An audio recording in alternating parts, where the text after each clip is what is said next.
America is now entering its 5th century of educating students. For every generation of Americans throughout the 17th, 18th, 19th, 20th, and now the 21st centuries, a good education has been a major emphasis. It was that way when the first colonists arrived here 4 centuries ago, and that goal remains unchanged today. Yet by what standard should a good education be measured? It must be measured by more than just technological advances. It must also be measured by how much content a student has learned and how well that student has been taught to think and to reason. Unfortunately, there's abundant evidence that while the technological advances in this generation have been significant, the cognitive advances have not been nearly as great. Consider, for example, this 1862 geography test from Chicago Public Schools. Notice some of the 4th grade questions in 1862. How many degrees of longitude are there? How many degrees wide are the temperate zones? What is a watershed? Name the principal animals of the frigid zones. This represented basic 4th grade knowledge in 1862. That same year, this math text, Ray's Arithmetic, was one of the most popular elementary math texts in American schools. Notice some elementary math questions from 1862.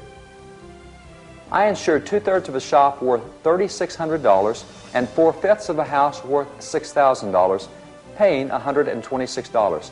What was the rate of insurance? Or, how much money must be given with 9 $100 shares at 15% discount in exchange for 8 $100 bonds at 2% discount? And these were elementary math problems.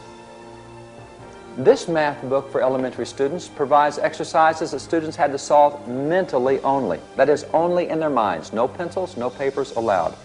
Notice some of the mental math problems for elementary students in 1877. A boat worth $864, of which 1/8 belonged to A, 1/4 to B, and the rest to C, was lost. What loss did each sustain, it having been insured for $500? This was a mental math problem in elementary schools in 1877. Here's another. On a farm, there are 60 animals: horses, cows, and sheep. For each horse, there are 3 cows, and for each cow, there are 2 sheep. How many animals of each kind? Or try this one. If 7 men can do a piece of work in 4 days, in what time can it be done if 3 of the men leave when the work is half completed? In 1877, these were math problems that elementary students solved in their minds. Or try a few basic history questions from 1882. History questions about the United States Constitution. What is a writ of habeas corpus? What is a bill of attainder? What is an ex post facto law? Enumerate the powers denied to the several states. What are bills of credit? How many elementary students today, or even adults in this so-called modern and advanced generation, could answer such elementary academic questions as these from a century ago?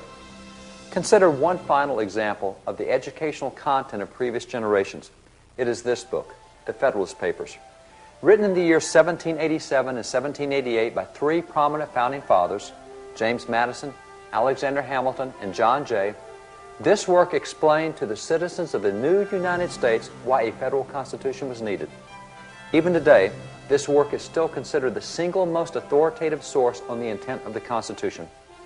There's currently a law professor in Alabama who requires his law students to read this book, all of it. And why not? Before they can become attorneys, they'll swear an oath to uphold the Constitution. So why not learn about the intent of the document they'll swear to uphold? Yet those law students, enrolled in today's graduate level legal studies, regularly complain to him about the difficulty of reading that old book. That professor nods sympathetically and responds, "I understand. This book was not written for someone at your educational level. This book was written for the common, average, upstate New York farmer of 1787.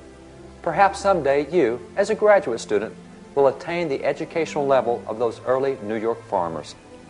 Indisputably, our early educational system was remarkable. In fact, since it was responsible for producing the longest ongoing constitutional republic in the history of the world, it is worth looking more closely at what, for 4 centuries, made the American educational system so successful and so different from all others.